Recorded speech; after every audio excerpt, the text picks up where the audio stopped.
I gotta be completely honest. I'll tell you who this is in a second. It's a redo of Billy Joel's "We Didn't Start the Fire." It's not Billy Joel. One of the 10 worst Billy Joel songs in creation. That's neither here nor there, but that is awesome, and it shows how much people love college football, and Ryan McGee of ESPN has actually made me like the song, and I appreciate your time, sir. How are you? I'm good. So I'm at this we're doing all this preseason radio, right? Right. And so this is the second time this has been my walk-up music in the last week. and I saw, I'm a big Star Wars guy, and, right. and I recently saw a thing, Harrison, they did this tribute to John Williams. And when Harrison Ford walked out, they played the Indiana Jones theme, and Harrison Ford, because that damn song follows me everywhere I go.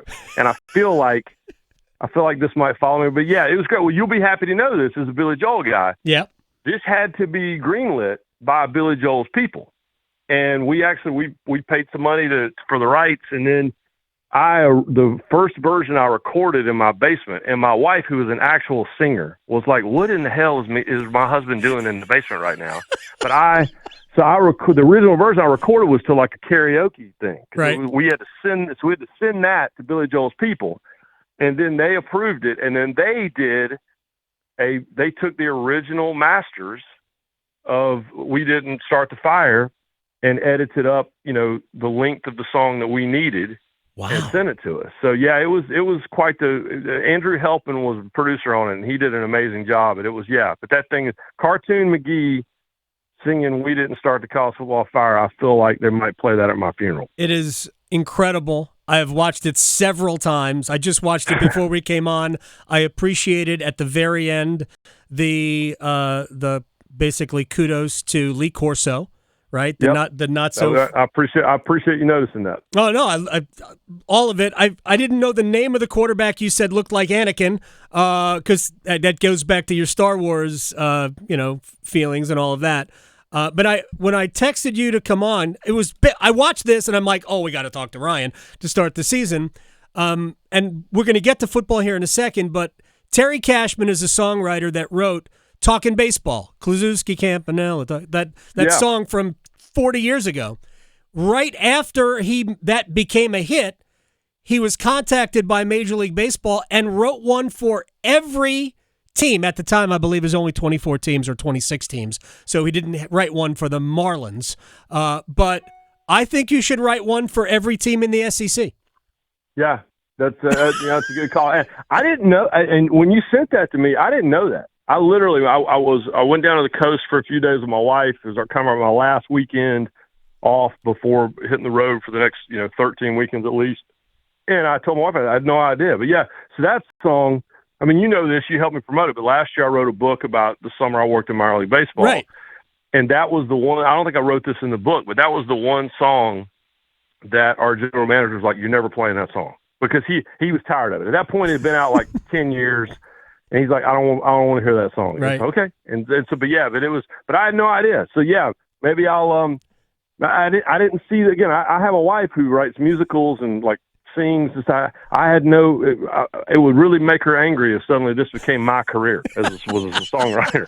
So we'll see. It'd be maybe good for the pocketbook, but not good for my marriage. Well, no, the second one is much more important. Ryan McGee, ESPN, joining us here on the Adam Gold Show. All right, it's a new college football season. I'm excited, even though I kind of dig the behind the scenes stuff that shapes college sports. I enjoy talking about the conference expansion. I'm not for it, but I like talking about it. All of these things, the NIL. And the way everything is changing, it kind of speaks to me and how I like that stuff. But it's time for that stuff to be set aside and play. And we're in a college football playoff era. So this is a brand new thing, and you are a college football guy to the core. So what are your thoughts as we head into a new game? I'm ready to just get on with the games. Because I'm with you. I'm a junkie for the realignment talk, and you know this. My dad was a college administrator, so I've always he served on a lot of NCAA committees when I was a kid, and so I always kind of dig that part of it. but only to a point. It's like any other sport. The hot stove is the hot stove, but man, after a while, it's just like, can we please play some football? And so I think that's the part I'm excited about and we got a little taste of it, obviously. And it was a great reminder. It's funny. I was talking to Reese Davis about this the other day, and Reese said, they all had been in Ireland with College Game Day, and he said all the talk about all this other stuff, and then Georgia Tech and Florida State reminded us we still don't know what we're talking about.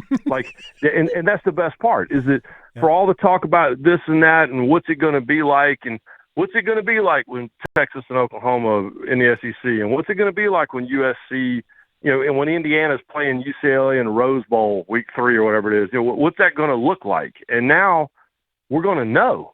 And so I'm just excited to get on with it. And, I was talking to Mario Cristobal at Miami because I'm headed down to Florida in the morning for Florida Miami, where we're doing Marty McGee, and he's talking about the headset communication and how it's not going that smoothly yet. We saw it last weekend just in the handful of games of week 0. So now we're going to see what all this stuff is actually going to look like, and whether that's conference realignment or whether it's in-helmet communication or whether it's transfer quarterbacks, and now we can actually see it as opposed to, prognosticating, and we can all find out how bad we were at that part.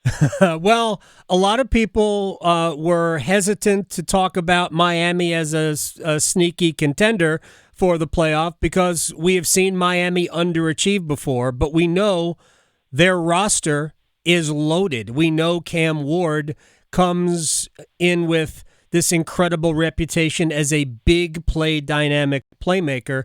Who's got more pressure on them in this game, Miami or Florida? Because under Billy Napier, they have not gotten going. No, and first of all, I personally really like Billy Napier. I love him. I remember when he was the quarterback at Furman. I mean, and what he did at Louisiana was phenomenal, and he knows how to win. And I wrote this column a year ago when Florida was going to open with Utah. And I remember writing this column will Florida fans and the Florida administration be patient enough to let Billy Napier do what he needs to do? Because it's probably going to take 4 or 5 years. And so, of course, the answer is no. I mean, of all places, Gainesville is where I always say, when you're the head football coach of Florida, it's like being president of the United States. You ever see those pictures of guys when they were the president? Like the picture of them first day at work and the picture of them their last day at the White House, and they aged 45 years. and that's exactly what the Florida job does. Did it to Will Muschamp, did it to Urban Meyer, does it to all, Ron Zook, does it to all of them. And so, no, they're not patient enough. So the pressure is definitely on Billy. And I hope, just personally because I like him, I hope that they can get it turned around. And the reality is, he inherited a hot mess. Mm-hmm. And I mean, I'm talking about bad dudes on that roster, and all those guys are gone for the most part. There's only a handful of guys left. He's got all those freshmen that were forced to play a year ago. They all come in now as experienced guys. And then the flip side, Mario Cristobal could be in trouble. If this doesn't go well, if he rolls in there in Florida and they don't perform, the reality is, I looked it up just today. He's like number 13 or 14 highest paid coach in the nation. He's making $8 million a year. Uh-huh. They just spent a lot of money, NIL-wise, to get a lot of guys out of the transfer portal. And I love their new quarterback. The problem is Miami already turned the ball over a lot. And now a quarterback who I like a lot, that Cam Ward turns the ball over. Mm-hmm. And so it could go south quick, but if they were to go into Florida and win and set the tone, now suddenly they're probably the ACC favorites. But it's week 1 overreaction is the best part. It's incredible. Honestly, and I don't fancy myself a hot take artist. Ryan McGee of ESPN is joining us here on the Adam Gold Show. But I declared Florida State out unless they win the ACC because what I saw was a team that was beaten on both lines of scrimmage by Georgia Tech, and it's just week 1, so I don't want to necessarily talk about it, but my indication, my thought is that it's an indication that they're just not that good. They could be good, but maybe not that good to get all the way back. Plus, it's a conference loss. and those are almost impossible to overcome when you're looking at probably multiple teams with one loss maybe fighting for spots in Charlotte. But let me ask you real quick before we have to say goodbye. The first game for NC State is tonight against Western Carolina on the ACC network, and you, as a Raleigh guy, but a University of Tennessee alum, that game next week is one of those games that really is going to help shape what NC State season is about, and really, like North Carolina at Minnesota tonight, the Miami-Florida game, Clemson, Georgia, really going to shape how we talk about the ACC. Yeah, and they're already my coworkers are already calling it the McGee Bowl because I mean, I grew up a huge State fan, right? They're in Raleigh, and then one of the biggest reasons that I went to school at Tennessee was it reminded me so much of State, and it's a fact. I'd moved out of North Carolina, wasn't going to be able to get back into State because back then they just were making it really hard on out-of-state students. I'm like, and I went to Tennessee. I was like, this feels like NC State, and so I'm going to that game. I'll be at Kentucky for South Carolina, Kentucky, and we'll freight it back to Charlotte to try to get to that game that Saturday night, which is why I live in Charlotte. And so I always go back to Pinehurst and ACC kickoff, and I remember John Swofford was commissioner, and we were all writing that the Big East was about to tear the ACC apart, going to raid all the teams and take them away. And I remember John Swofford stood right at the podium, and he goes, if we just take care of our business in the cross-conference games weeks 1 and 2, and if we just take care of our business in the bowl games, this will change the entire perception of the conference. And lo and behold, that's the year that Florida State made their run, to the BCS title game in the Rose Bowl. And lo and behold, the ACC tore the Big East apart, and the opposite happened. And so you're exactly right. The perception of the conference will change dramatically if Miami takes care of business, if NC State takes care of business, if you take care of business in these big cross-conference games and in your rivalry weekend at Thanksgiving, then the perception of your weakness or strength completely changes. So, I wrote it at ESPN.com this week. NC State's a playoff contender. Mm-hmm. You start moving the pieces around, and with the 12-team playoff, the ACC is going to get a couple of teams in. And there's no reason to think when you look at that roster, and I love Grayson McCall. Grayson McCall. I covered him in Coastal Carolina. I was there for that BYU game that night on the sideline. And so if he can stay healthy, he's a guy that can win you games that you didn't think you had a chance to win. And so we'll see. But I will be at that Tennessee NC State game, and it'll be like when I was a freshman at Tennessee, the NC State basketball team rolled into town, and I was a confused little boy. Well, it's been a good run for the Wolfpack with men's and women's basketball going to the Final Four. Elliott Avent taking the pack to another College World Series, a second cheese rolling title in England.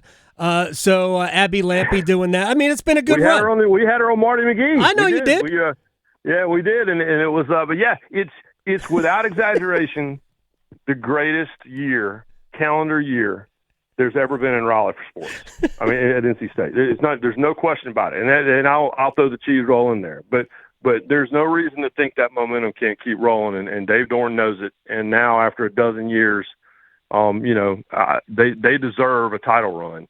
And it'd be great to see State in Charlotte, obviously, next weekend, but see them back in Charlotte in December, maybe with a chance to be in the big show the next month. Ryan McGee at ESPN McGee. Marty and McGee, Saturday morning from Gainesville. He'll be everywhere. And I appreciate your time, man. The song is great. We're going to play it again, and we'll talk to you soon. Well, I can't wait to tell Billy Joel's people that this made you actually like that song. Yeah, because honestly, I didn't. I haven't. That was very obvious. Just so you know, that was, your tone was not lost on me. So we brought you around to that song. Thanks, man. I appreciate it. Thanks, man. You got it. Ryan McGee here on the Adam Gold Show.